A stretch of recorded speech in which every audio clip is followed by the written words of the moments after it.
Well, hi everyone. It's always a bit of a heart-stopping moment when you start a webinar, but thank you all so much for making the time to come tonight. It's a bit of a wet and wild night here in Melbourne, so I hope people are appreciating the fact that we're doing this as a webinar and you can stay at home and stay cozy as much as we can. For those of you who don't know me, I'm Kate Nicolazzo. I'm going to host the webinar tonight, and I'm joined here by Jeanette Corcoran from the Owners Corporation Network and Jimmy Lee from ZapCat. Before we get started, I'd just like to acknowledge that today I'm coming to you from the lands of the Wurundjeri Woiwurrung people of the Eastern Kulin Nation, and pay my respects to elders past and present, and also just acknowledge that the majority of this project's happening on across Maribyrnong and the west of Melbourne, which is Wadawurrung, Woiwurrung, but also Bunurong people country. And just, I guess one of the things that when we think about how we sort of acknowledge and connect with country, thinking about language is really important. So we just wanted to highlight the fact that Maribyrnong is actually an anglicised version of the Aboriginal term Maribyrnong, which actually translates as "I can hear a ringtail possum." So it's such a beautiful idea to think about where our language actually comes from when we're thinking about where we are in country and when we kind of ground ourselves in the work that we do. Just as a little bit of context for this project, so this event tonight is part of a project that we're delivering called Electrifying Apartment Buildings in Maribyrnong in the Inner West. It's such a sexy program title, we do know. It's being funded by the Victorian Government under the Cheaper Home Electric Energy Program. And it's really, that program's really been about identifying the fact that there was big parts of the state, people in different types of homes who weren't actually accessing Victorian Government rebates around the energy transition, so particularly solar rebates, but also the Victorian Energy Upgrades Program.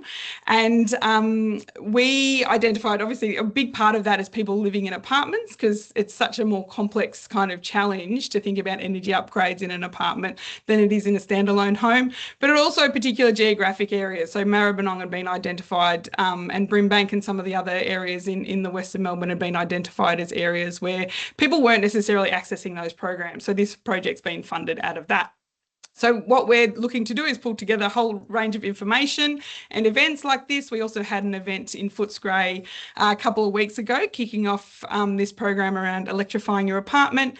We're building some case studies, a range of tools and templates. We're going to have an fully functional online Q&A section on our website shortly. And then we've got this really exciting ZapCat pilot, which we'll be telling you a bit about tonight. In terms of who's behind that program, so I'm from High Life Living, which is soon to be a not-for-profit organisation in its own right, but at the moment is a program of my firm, Let Me Be Frank. And we really exist to support Victorian apartment communities in a whole range of ways, but focusing on sustainability and resilience. And we're working in partnership with the Owners Corporation Network, which is a national member-based not-for-profit, educating and advocating in the interests of owners, and partnering with this project with ZapCat, who's a social enterprise who help Australian households, including apartment owners and owners corporations, because often those programs don't include apartments, transition to clean energy. We're really thrilled to be working on the ground with the group at Electrify Maribyrnong, a brilliant volunteer-led residents group who are working to accelerate the transition to clean energy solutions across the city. I mentioned already that we're funded by the Department of Energy, Environment, Climate Action, and we're also supported by Maribyrnong City Council. So that's the group of organisations sitting behind this program, and just a little bit of context for how the project kind of came about and why we're having this event tonight. Is for a couple of reasons. One, because we've got that funding, but also in the conversations that we've been having some people living in apartments in the area filling out surveys. Overwhelmingly, solar for apartments is one of the topics that people want to talk about. It was one of the main topics of conversation at that event that we had on the 10th of June in Footscray. People want to go a little bit deeper. But excitingly as well, the Solar for Apartments rebate from Solar Victoria has also been extended out to next financial year, which is really exciting.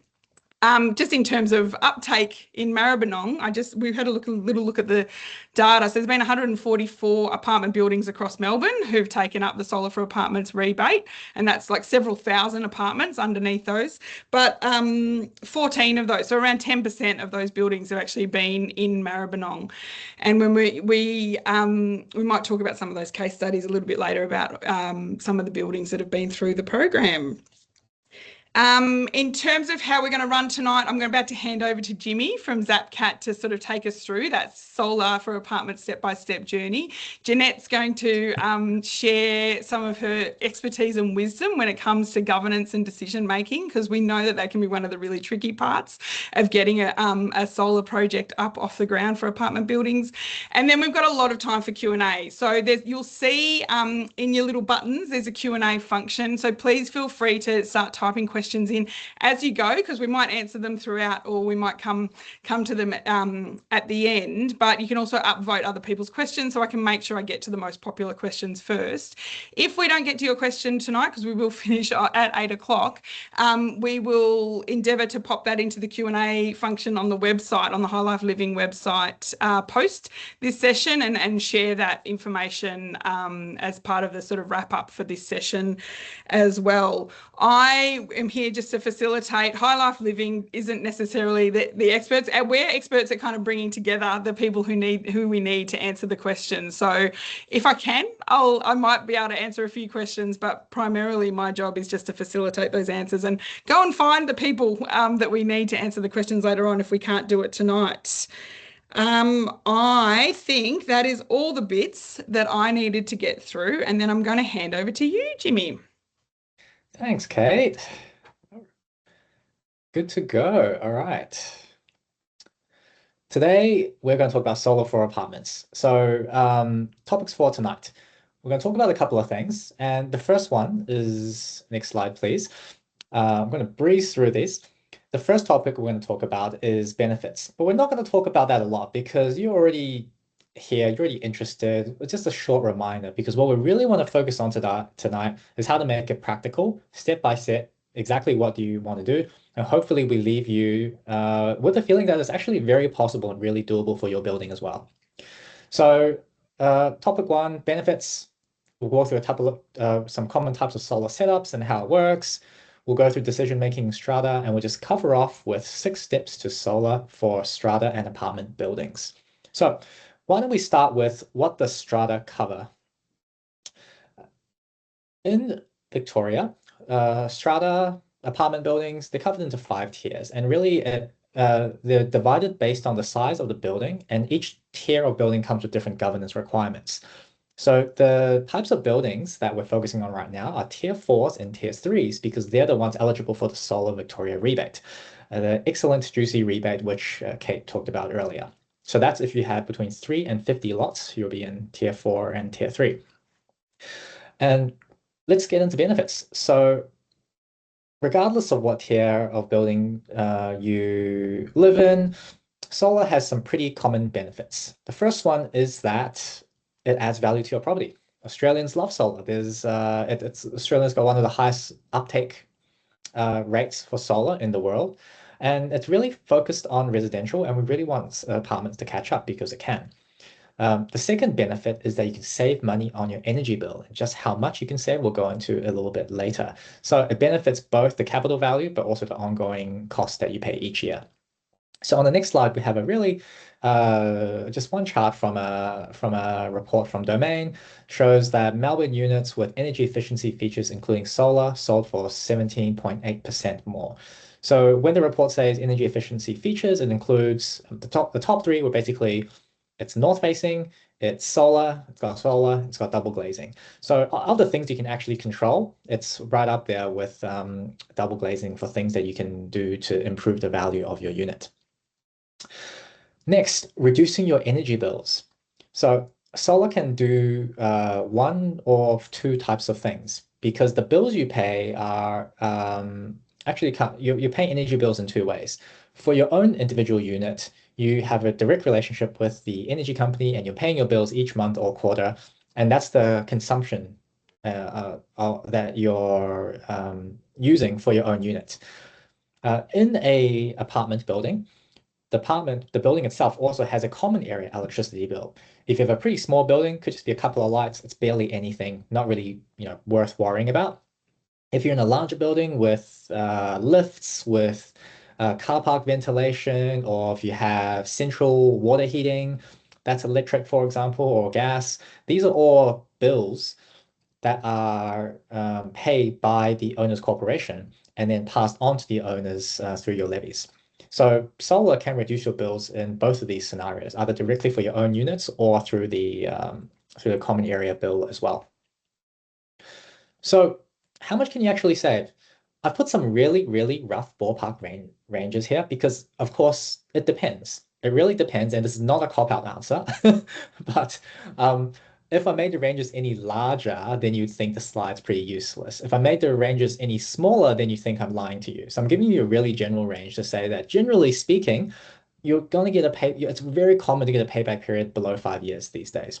And when I say payback period 5 years, I mean all up installed costs, including the components, the labor, the installation, any sort of structural engineering reports that you need, all up. It's quite common to get payback periods of less than 5 years with Solar Victoria. And 5 years is often the threshold that makes it financially attractive for an owner's corporation.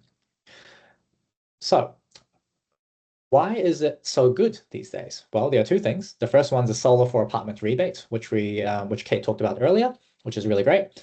And then the second one is the SRES scheme, also known as just your STCs. So this is a government incentive that you get for any type of solar installation, whether it's a freestanding house or an apartment building.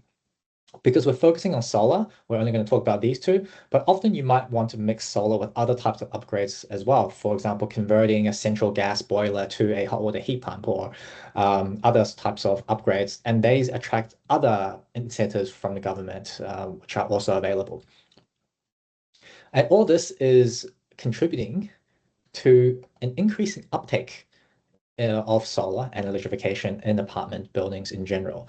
So we've really reached a takeoff point over the last couple of years where solar for apartments used to just not be a thing at all. And now it's becoming more and more common. Not as common as freestanding houses, but we're very much in a point where it's not a niche thing. It's not a strange or weird thing. It's a thing that is commonly done. There is experience behind it. People know what to do. A lot of the wrinkles have been worked out. It's just not everyone's done it yet. So now's a good time to be thinking about it. Next slide. Let's talk about renters really quickly. Solar benefits renters directly because it reduces the individual unit bills, which are paid by the occupant, not the owner. Landlords also benefit because based on the stats, renters with solar panels pay a little bit more per week. It's quite common for I shouldn't say common. It's because most people don't know you can do this, but it's worked out in many cases really well for landlords who have a good relationship with the tenants, and they agree to almost split the difference on the savings, where there's a little bit more rent, but the tenant's getting a lot more benefits through the savings on solar. So I'm not saying this is right for your situation, just saying this is something that is done. I can't help myself, Jimmy, but I just wanted to interject and say that one of the really interesting things about the Solar for Apartments rebate is about 46% of the rebate has gone to people in rental homes. So they've actually gone to rental apartments, which is, so with that rebate, when it's combined with that rebate, it's incredibly attractive to landlords, which makes it easier to get through the decision-making process at an OC. For sure. That's actually a wild proportion. So let's talk about three types of solar setup because we want to make this really practical. Hopefully, by this point, we've shown you that this is becoming more of a thing and that this is something that is doable for your building, probably, right? Asterisk. So let's talk about some common types of setups. So the first type of setup is a townhouse situation. Everyone has their own roof. There's minimal common area energy expenses. We won't focus too much on this today because it's actually really similar to a freestanding house situation where you can install solar for each individual unit. The example of this that we will focus on today not just individual units getting it for themselves, is if the entire block gets solar, if you are in a low-rise apartment, mid-rise apartment, rows of townhouses too, that makes you eligible for the Solar Victoria grant. And in some cases, it can be difficult to divide roof space among individual units. In some cases, common area electricity bills are higher. And so there's different types of solutions that can work for this situation too. And we'll cover all of them off at the end. And in the third scenario, we have high-rise apartments. You have a really tiny, small roof space relative to the number of units. You might not be eligible for the Solar Victoria for apartments. And your common area bills might be really high. It actually still could be financially viable in these situations. And you think, why? How? Well, let's talk about it. In the next slide, we've got, these are your three approaches. In your individual solar, what you have is an individual solar system on top of each unit.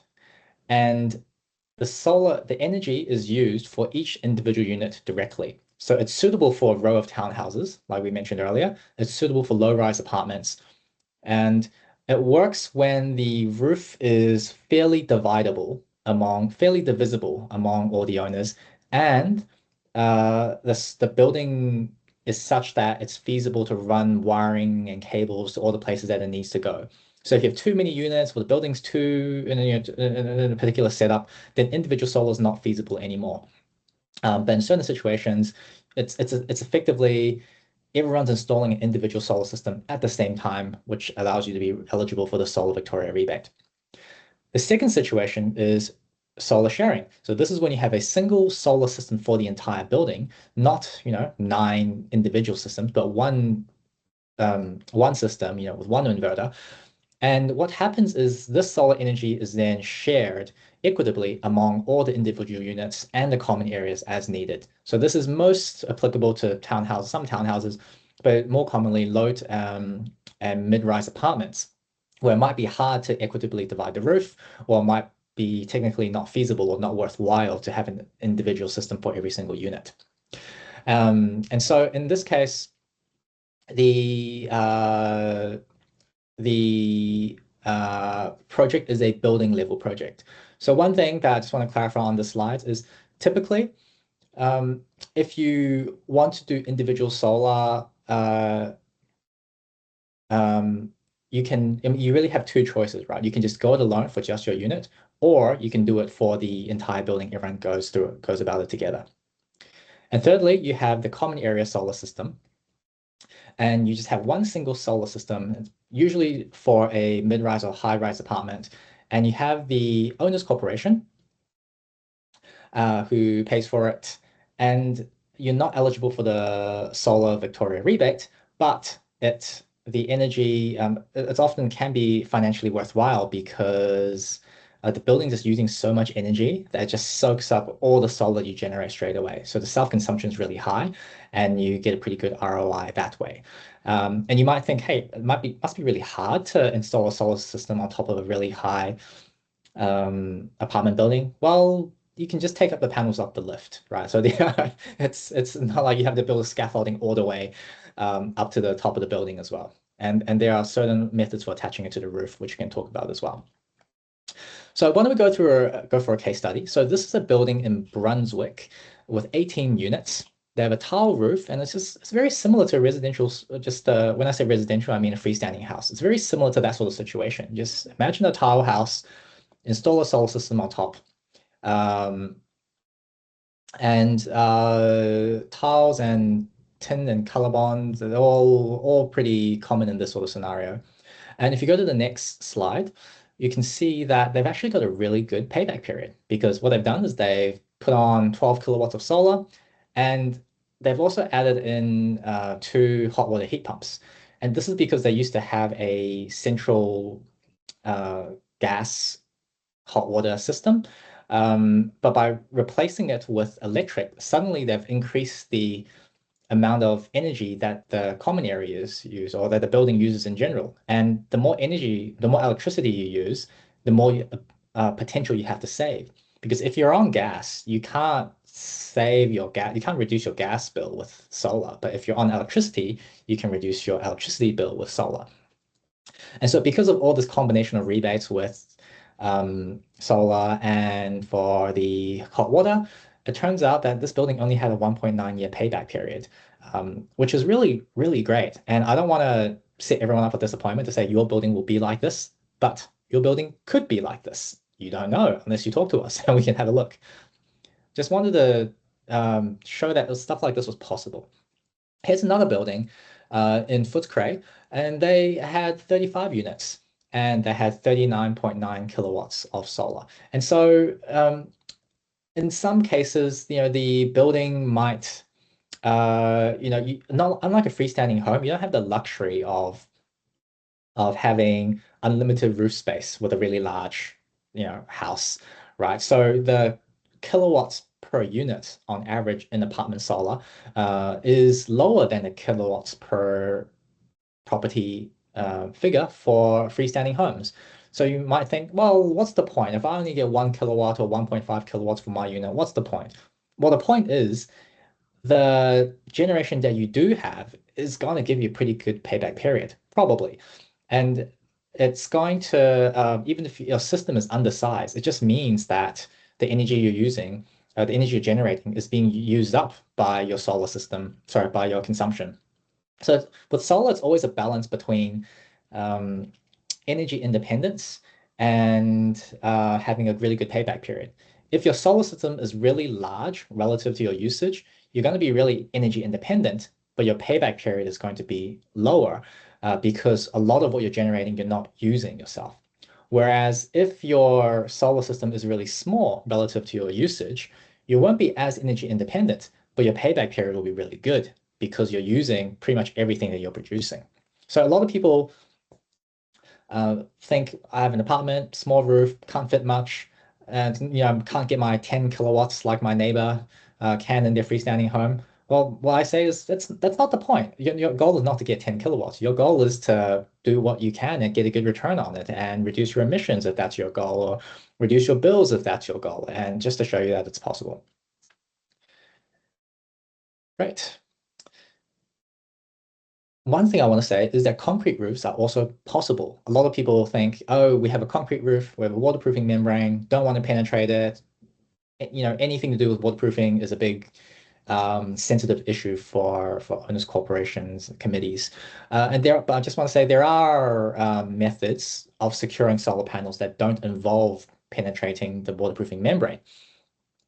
In this case, on the next slide, you'll see that this is a concrete ballast system where essentially you just have great big heavy concrete blocks that weigh down the panels. Next slide, please.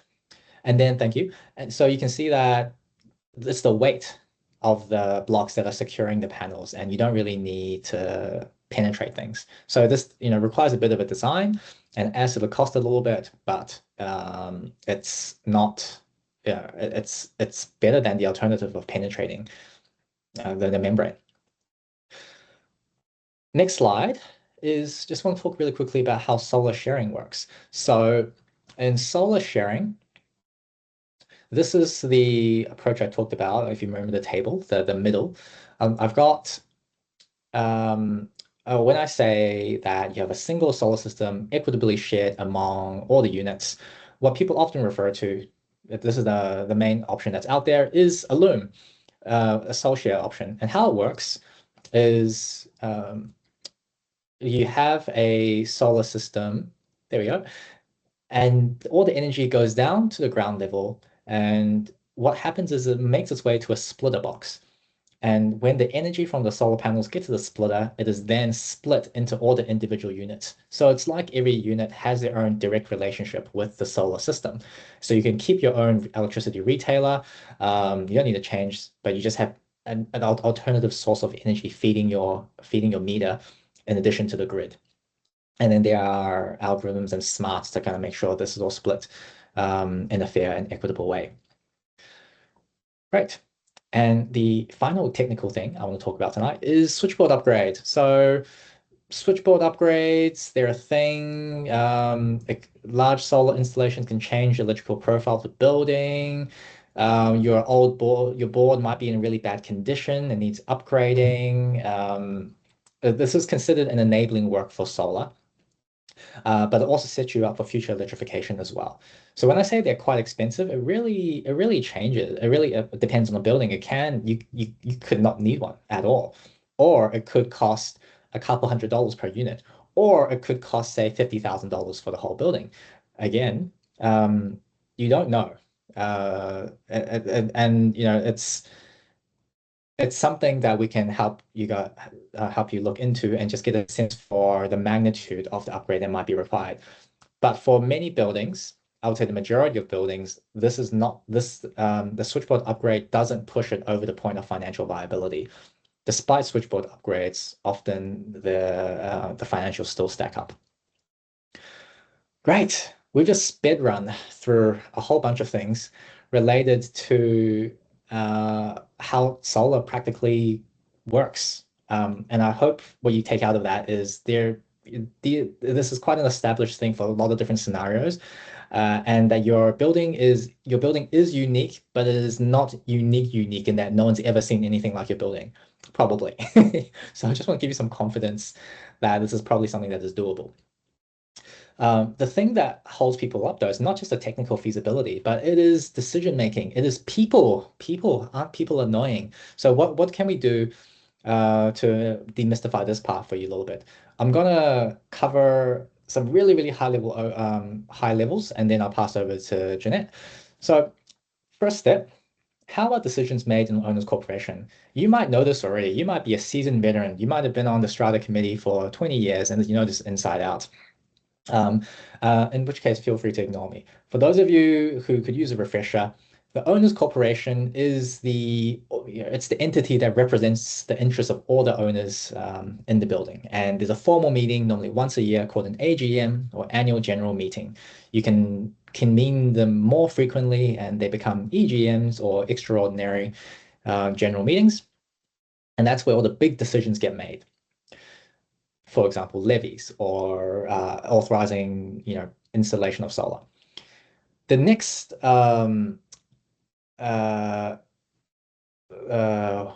entity, shall we call it, is the Owners Corporation Committee. So this is the committee that gets elected at your AGM. They often meet quarterly. They meet minimum quarterly, but often more frequently. And they're the ones who are mainly driving the day-to-day governance of the Owners Corporation. And they would be the ones who would be driving a solar project. And then finally, we have the Owners Corporation Manager and the Building Manager. And their role is to advise and to execute decisions. So they have a ton of experience and they can guide you on a lot of things. But many people have the misconception that, oh, the strata manager said we shouldn't do solar, so we shouldn't do solar. That could be true. That could absolutely be true. It could also be true that they haven't thought about it. It could also be true that it just felt too hard for them. And so my point is, it's not that they are the ones who have the formal authority on whether your building does something or not. Their role is to advise and to help execute the decisions that the Owners Corporation Committee and the Owners Corporation make. Great. So next slide. I'm going to talk about special resolutions for a moment. And this is by no means, not the only thing or the be or end all, but it is an important thing because a special resolution is required for the Solar Victoria incentive. And a special resolution is just something that you pass among the wider owners corporation and for major decisions. And you need 75% of votes for the decision to pass. And then the decision is immediately binding. So you may think, oh no, we can't get 75% of people to agree to installing solar.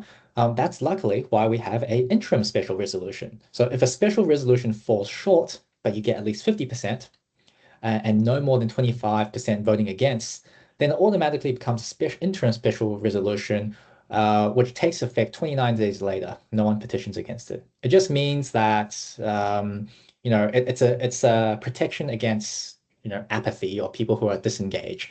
It means that people don't have strong objections. The threshold for passing something is much lower.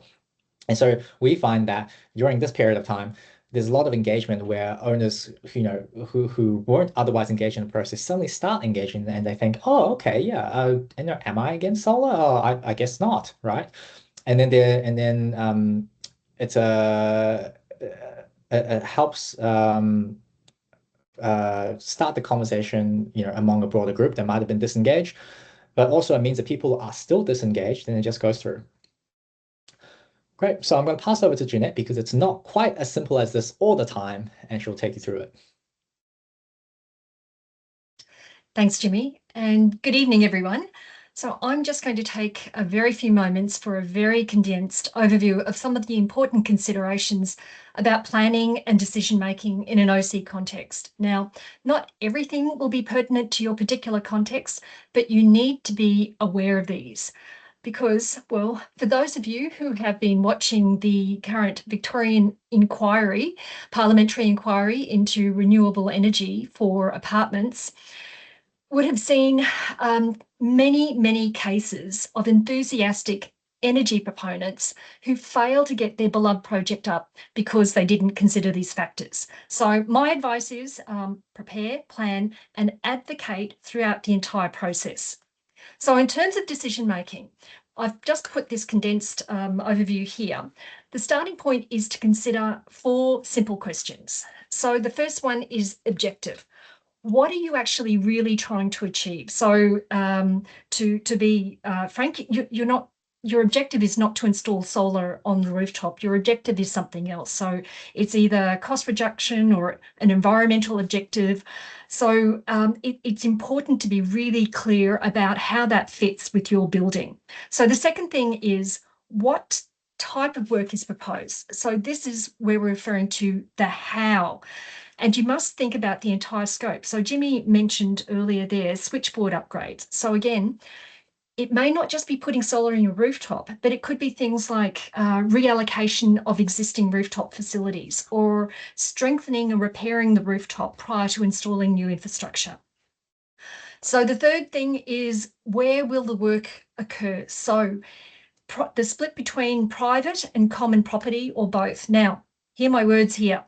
Consult your plan of subdivision. Do not assume what is common property and what is private property. Be sure. Fourth thing, what impact will the work have on the building or other owners? So the thing here is, will it do things like change the appearance of the building?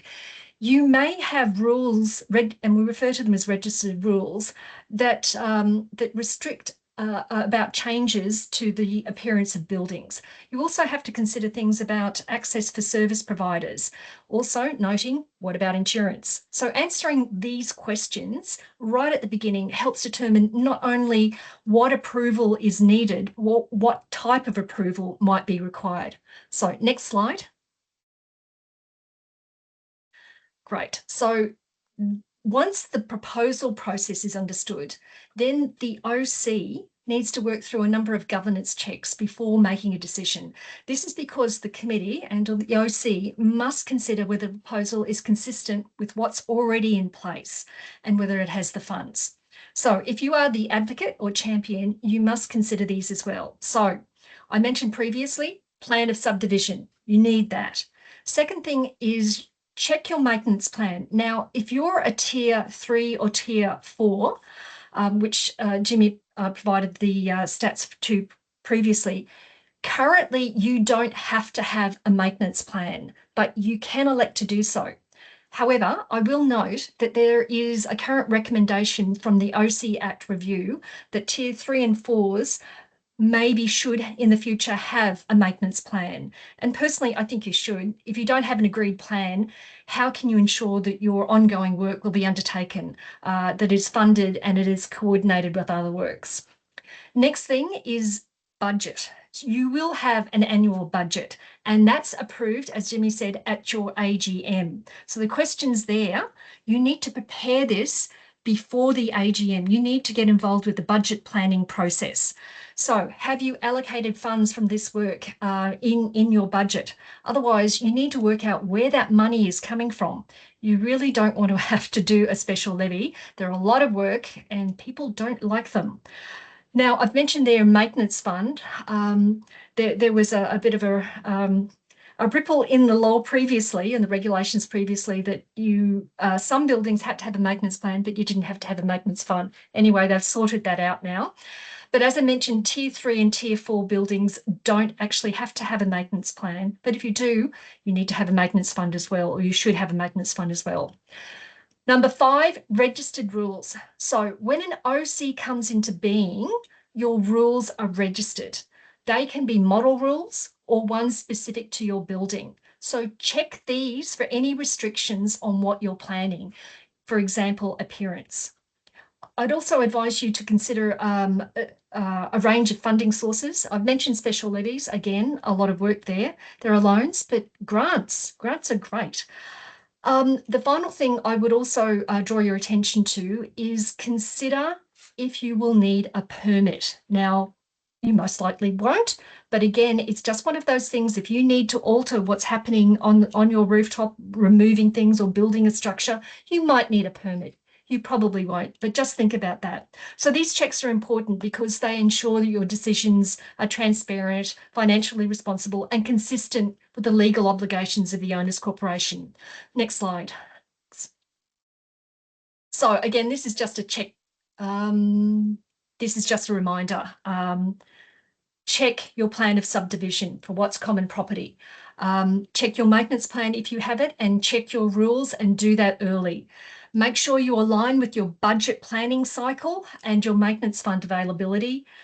Again, check permits requirements because this can actually expand the time frame. Ensure all owners are taken along the path with you. You know, it might take a lot of conversations, repeat conversations, but if it actually has to go to a vote, you need these people well on board with you, and keep accurate records of all the steps and timeframes involved. So that's the Cliff Note version, and the devil is in the detail. So I hand back to Jimmy now. Thanks very much. Thanks, Jeanette. Right, we have some nice, pretty pictures that we don't have time to talk about today, I think. I think we'll just go straight on to talking about the 6 steps for strata. So maybe 2 more slides. Here we go. So how do you put all that together, and what do you actually need to do, right? First of all, what is the service that we're providing as part of this program a part of? Well, this is where most people start. There's a curious owners corporations committee. They think, oh, maybe solar is a thing. Maybe it could be a good idea for our building. You're probably there right now. So if you're there, the next step is a virtual consultation. So this service is fully free, independent. We don't receive any commissions or any or funding from installers or manufacturers. We're just here to give you good quality advice. And in this virtual consultation, we can go through whether solar is likely to be feasible for your building, what type of approaches might make the most sense, what are some gotchas, what do you need to know, and we'll actually do just a quick prioritization of your building to think, hey, is solar the most important thing? Maybe it's gas hot water conversion, maybe it's EV charging. You know, it's everything in the electrification space is probably some topics that have been raised. We can help you understand what is most worthwhile tackling first. But once we've figured out what the most important thing is, one thing we can provide is an opportunity assessment for that upgrade. For example, solar. We can look at your roof, your bills, some photos. We can give you a sense for how much it will cost, savings, payback, feasibility, what it's likely to happen. So it's not a formal proposal. It's not a quote. It's not something that is, you know, etched in stone. What it is it's a conversation starter. It's something that you can use to take the other owners and other people in the building on the journey, which is super important, as Jeanette has mentioned. And you know, with that report, you can start the conversations in a more meaningful way, rather than saying, oh, should we get solar, right? This makes it much more concrete as to what the decision is about. And you can consider the impact on your governance. You can consider the impact on permits and all the other things that you might need. next after that is if the owners corporation committee is generally interested and positive. They think, oh, the numbers look pretty good. The approach looks pretty good. We've got, we've got enough confidence to move forward. We can connect you with Strata installers, Strata solar installers that have been vetted and who have proven experience in this area. And they'll be the ones who come out on site and give you a formal quote. And we know that these quotes can be really overwhelming. So after this, we provide a quote review, a written quote review that explains what they just sent you. What is this? What's going on? What do all these things mean? We'll compare the pros and cons of different approaches. We'll see what is in alignment with best practice, what's looks a little bit weird, any gotchas that you might counter in the application process. We'll see if we can spot any governance gotchas as well, things that you might need to consider. And we'll generally just be there with you through the whole process as you are socializing these proposals and trying to navigate the solar for apartments rebate as well. And hopefully, if everything goes according to plan, you end up with an installation. And so this is an end-to-end process that we can help you with. And but what it really does requires at least one building champion in the building on the owners corporation committee who is willing to drive it, because it is a lot of work, but it is doable. It is absolutely doable, and we can be there with you for every step of the way. So what are the 6 actual steps? Step 1, virtual consultation. You can book one after this webinar. This is free for Maribyrnong residents. Next step, as a result of that, we'll do an opportunity assessment. Maybe it's solar, maybe it's something else. It's just something that something that you can take to start the conversation with the other owners.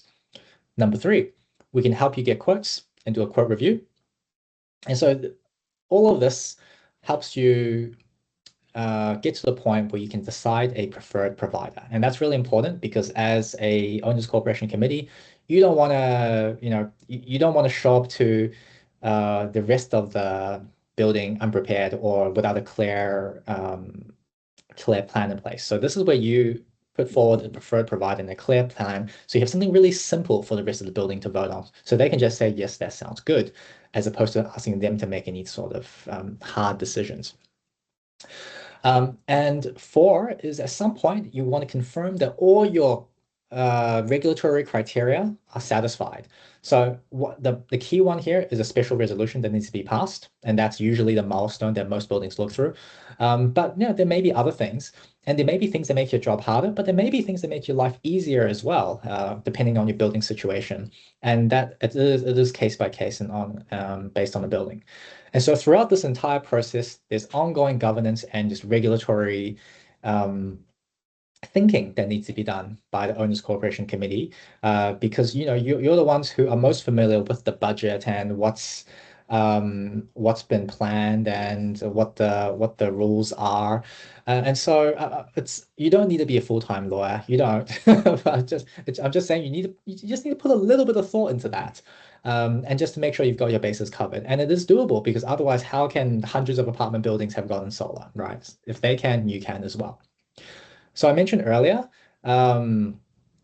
that you can do this if you're in townhouses. You can do this if you're in common areas.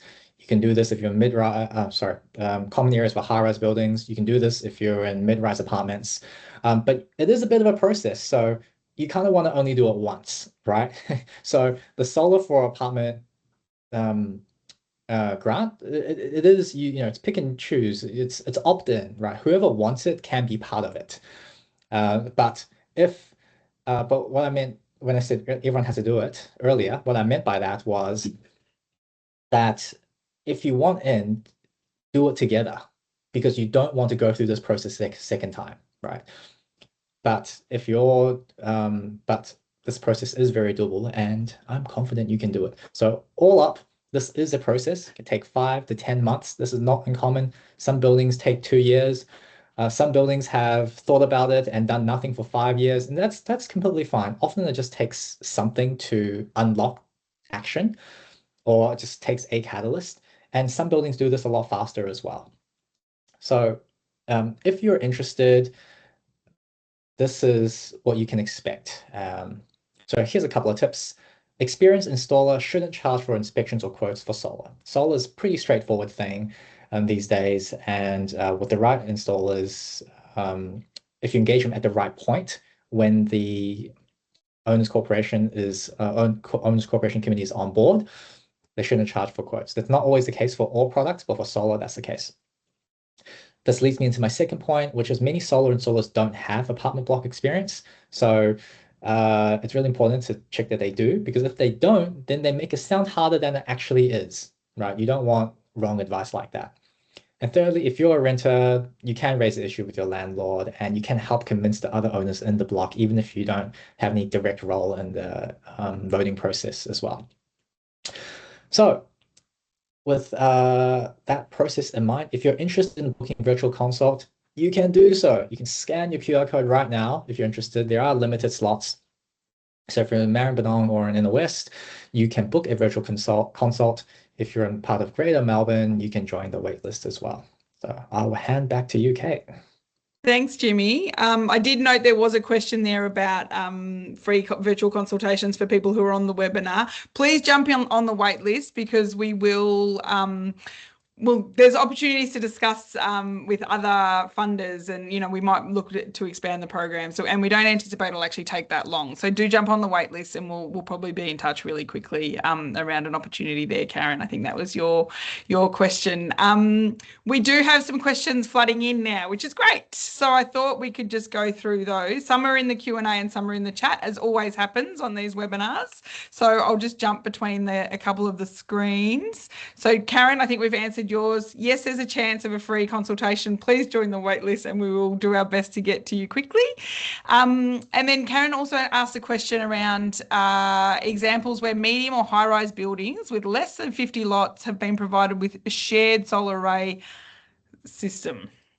Do you mean, I'm not sure, Karen, whether you mean just using the Soul Share, or if you're looking at the Solar Victoria rebate specifically. And I'm not sure I actually don't know if we've got the functionality for people to unmute themselves if they put up their hand, so we can check in. But there was quite a few questions about the Solar Share, the Soul Share technology, Jimmy, that I might just kind of pull those things together. Yeah, sounds good. So Sharon was asking whether, if one lot uses less energy than their allocation, where does that go? Does everyone have to have the same amount? Like, how does the technology work in terms of the sharing part? Excellent question. So imagine that every unit has a cup, an equal size cup. And this cup represents how much water or energy you can pour into it. And how it works is basically by the end of the month, everyone's cup is full, right? So everyone gets the same amount. But when your cup is poured depends on when it is most beneficial to you, because solar is always most worthwhile when you are using energy, because that helps you avoid the need to buy energy. So when you're home and using electricity, your cup will start getting filled. When you're not home and not using energy, your neighbor's cup will be filled instead.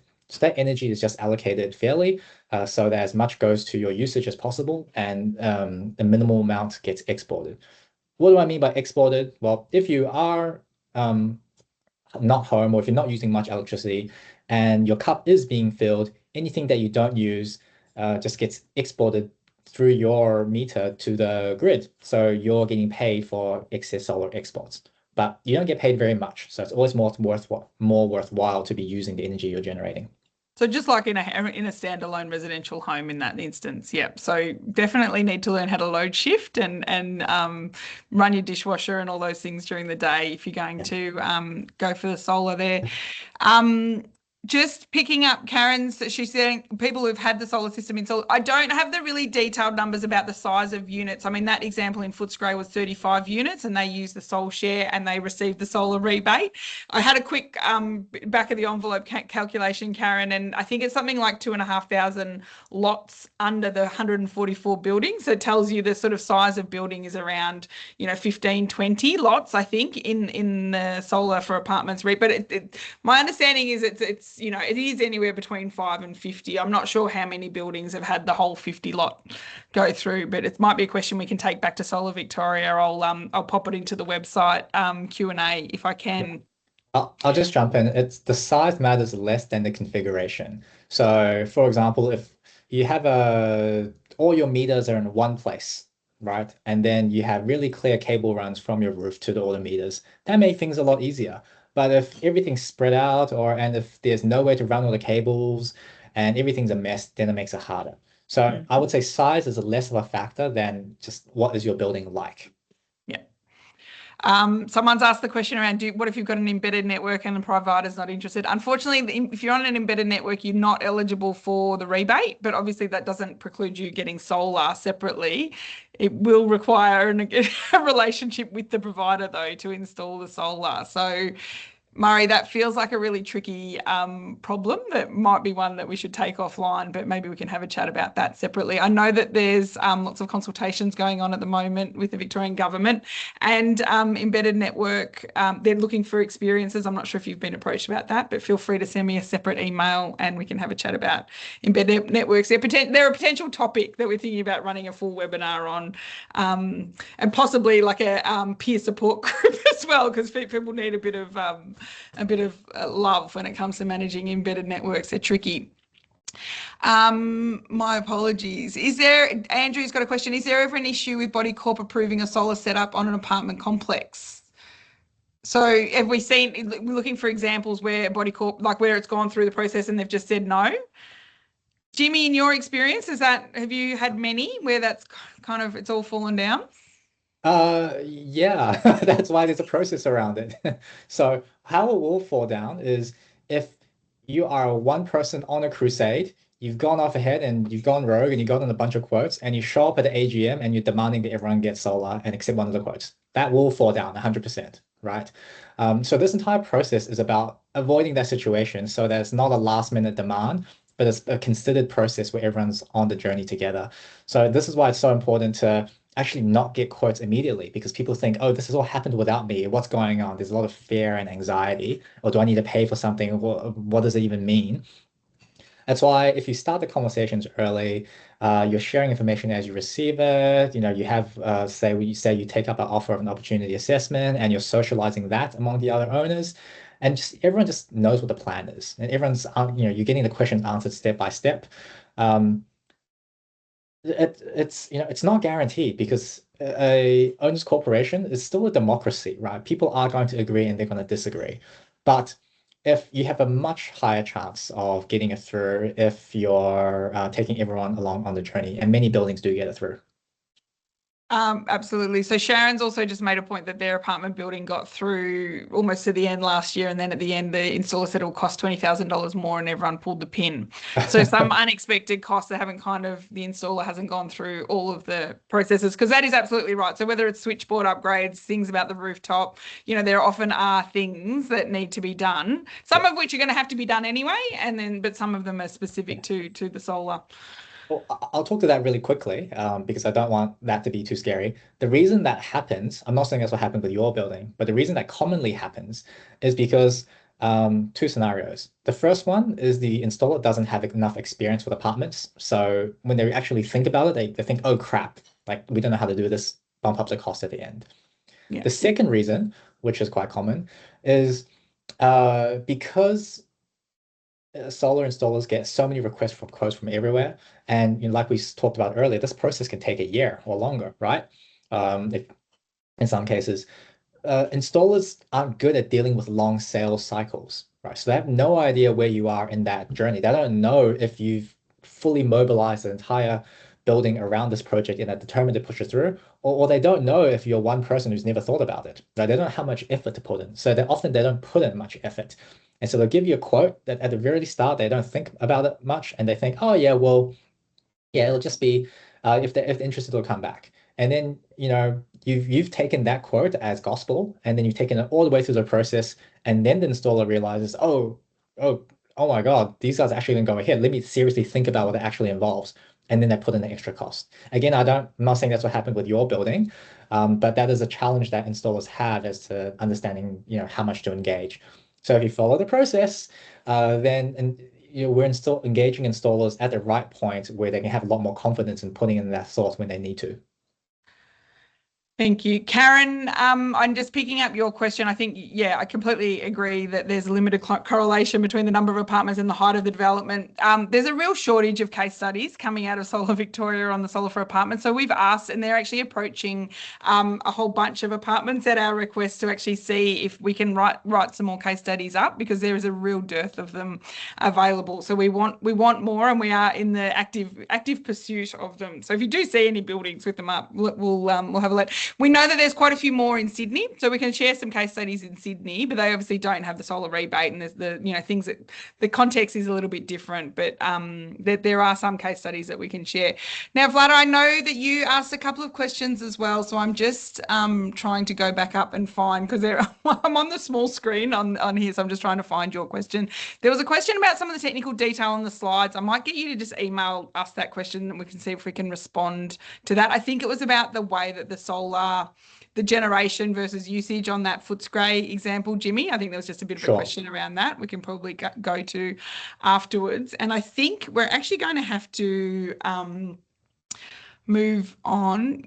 Okay, amazing. Vlada, can we, actually, why don't we might quickly just touch on that, because I noticed you asked a few questions and we didn't get to any of them. So let's see if we can answer your question. Specifically, it was about this, sort of just a bit of an explanation about how this kind of data rolled out. So Jimmy, if you wanted to have a crack, or I can have a go.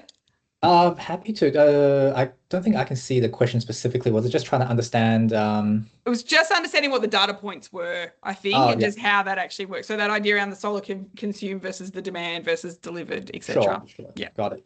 So in this building, you can see. So this is a time period. I think it's about a 6-month or 9-month time period. This chart's a little bit cut off, but that is just. The solar consumed means this is all the energy that the solar system is generating. Through this period, it's generating basically 18 megawatts of solar energy. Sorry, I think that's solar delivered. Sorry, because there's what delivered was 28. Oh, megawatts. yes. Yeah, sorry. Great question. Sorry, yes, that's solar delivered. That's right. Solar delivered. That's how much the system generated is 28 megawatts. So of all the solar that's been generated, a proportion is going to be self-consumed on site, and that's a solar consumed on the very left, and a proportion is going to be exported. And so what you normally want to do is you want your self-consumption, i.e. the very left number, to be as high as possible as a proportion compared to the solar exported on the right. Because like we touched on earlier, if you're consuming your solar, you are avoiding the need to import electricity at 25 cents a kilowatt hour or 30 cents a kilowatt hour or whatever you're paying. Whereas if you're exporting solar, the electricity company is paying you maybe 4 cents a kilowatt hour, continuously going down. And so it's just much more worth it to self-consume your solar. And a lot of solar design is around how can we get you a pretty good level of self-consumption? Because I'm going to touch on the energy independence versus payback again. If your system is way too big, your solar generation is going to be super high, and your solar exports are going to be super high because most of the time you don't need it. And so you're just getting less bang for your buck. So if your system is undersized compared to your usage, you actually have a better payback period. There's two great questions that we really don't have time for. And Jill and Steve, just your question around EV charging, that will be a separate webinar. And we've also got a High Life Expo coming up on the 3rd of October at Melbourne Town Hall, which will have a whole section on EV charging. So that'll might come in handy, but it's a really common question. So yes, we'll definitely be running some more events around that. I know that the Victorian government's just about to release some new guidelines around EV charging and strata. So we'll put that in a wait and see. And Mari, I feel like there's a whole other conversation there around, there's a whole heap of advocacy that happened as part of the renewable energy inquiry for apartments. There's big discussions with Brotherhood of St Lawrence and a whole heap of other providers around what to do with embedded networks and electrification and kind of ensuring people in strata don't get left behind in the energy transition. So that's a very big part of what we've been talking about in our advocacy work at High Life Living. And I'm going to stop talking because otherwise I was like, I'm going to be very strict about about finishing at 8 o'clock, but otherwise I'm going to bang on about all the other things that are happening. Thanks so much, everyone. Just a couple of really quick things. If you are in Maribyrnong, I know we've got quite a few people who aren't in Maribyrnong at the moment. Hopefully you've put your name on the waiting list. I don't imagine it'll be too long before you'll be able to access the program. If you are in Maribyrnong and you want to spread the word, hot off the press, we've just printed up a whole bunch of postcards that kind of talk about the program and that sort of thing. If you want to distribute these in your apartment building, you can fill out this form. We'll post them out to you. You can share them with your neighbours, and hopefully, start getting them on board as part of this journey. So let us know. That's that link there on the QR code, and we'll have to make sure we send all the links out in the email after this. Would be really great if you want to subscribe to High Life Living. There's not only this program in Maribyrnong, we've got the expo coming up in October. We've also got some other programs around electrification in apartments that have just been funded through the Energy Consumers Australia. And you'll find out if you're in another municipality, a lot of councils are doing work in this space. So if there's other programs happening, High Life Living is probably going to be the best way for you to hear about it. If you are in Maribyrnong, definitely subscribe to the Electrify Maribyrnong page. And I feel like there's a few other things on my list, but we are going to wrap up.